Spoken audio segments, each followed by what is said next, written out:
He's had a little bit of a fascination with the morbid, but he was channeling it, I thought, into becoming a crime scene investigator, but not so much.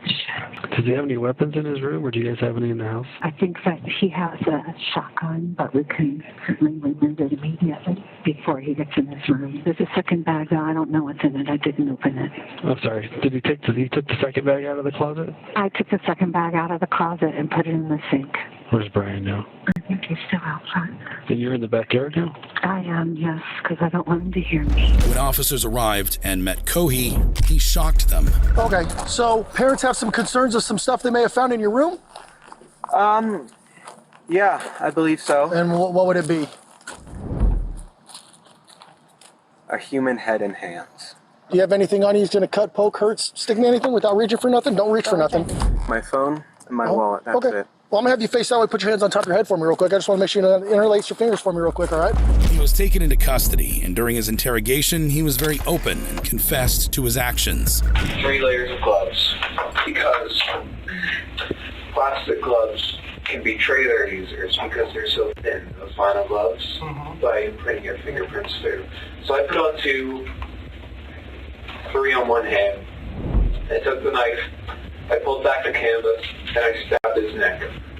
Okay. He was panicking at first in his old man voice. He was in his 50s. I know why I call him old man. He was saying, "What are you doing? What are you doing? Why? Ah!" And I just kept on stabbing his neck. Is it okay if I do a demonstration? Oh, yeah. This is him. I was straddled on top of him like this.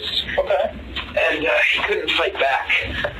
It was actually surprisingly easy. I was barely breaking the sweat. I thought, oh, this guy, he's going to be tough. But no, it was actually surprisingly easy. And during the time, I was growling. I was so excited, so rushed up on adrenaline, and everything. But just, and I paused, and he said, "Why are you doing this?"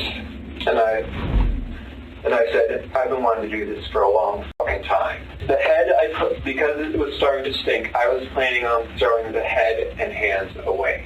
Today, on the trash bag, and not in the kitchen trash, but they were both in trash bags. The head was in a trash bag, I tied up the trash bag. He told detectives the grisly details of the crime. I was stabbing his head anywhere in that general area. I stabbed his head multiple times. How about his chest, his stomach? His chest I stabbed once through the ribs. I sliced open his belly, carved up his leg. Why did you do that? I was just doing everything I thought of at the moment. In court, his poor mother couldn't stop herself from tears after the evidence was shown in court. Cohey pleaded not guilty by reason of insanity, but the court found him guilty. Before he was sentenced, his mother begged the court to forgive his son. Can you live in a place of darkness and sadness, and that my own pain doesn't compare to your loss? I want you to know how sorry I am. Brian Cohey was sentenced to life without parole. Brian Cohey is a prime example of a kid acting crazy. However, could Brendan Depa be considered even a little crazier? Depa, a 17-year-old high school student, is in court for aggravated battery on a school board employee in Florida. On February 21st, 2024, Depa attacked Joan Nadich, a teacher's aide assigned to him at school, after the teacher allegedly confiscated his Nintendo Switch. As a student pushes a teacher's aide to the floor, then kicks and pummels her without mercy. It's a savage beating, and it takes 4 other staff members to drag him off the unconscious woman, who is left with multiple injuries. Nadich sustained a severe concussion, 5 broken ribs, and hearing loss. Depa suffers from autism and ADHD. A few hours after he was restrained, officers took him into custody. Don't make your situation any worse than it is, okay? I'm dead.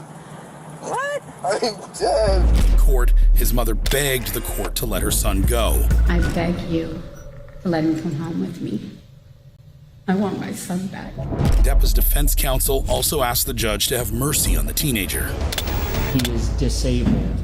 He can't navigate the world like you and I can. The judge refused, citing Depa's lack of remorse and apology.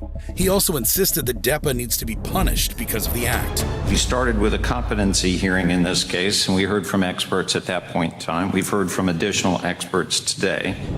And I think everyone, all of the experts, all agree that Mr. Depa does not have an intellectual disability. Although this event was senselessly violent, I don't want to lose sight of the fact that at the time of this event, Mr. Depa was 17 years of age. However, this was not an isolated event. The history goes back, resulting in a number of Baker Acts. I heard as many as 6. I could only find 3, describing the problems as yelling, screaming, hitting. And then, of course, we have this incident that happens in February of 2023. It captures senseless, extreme violence. Mr.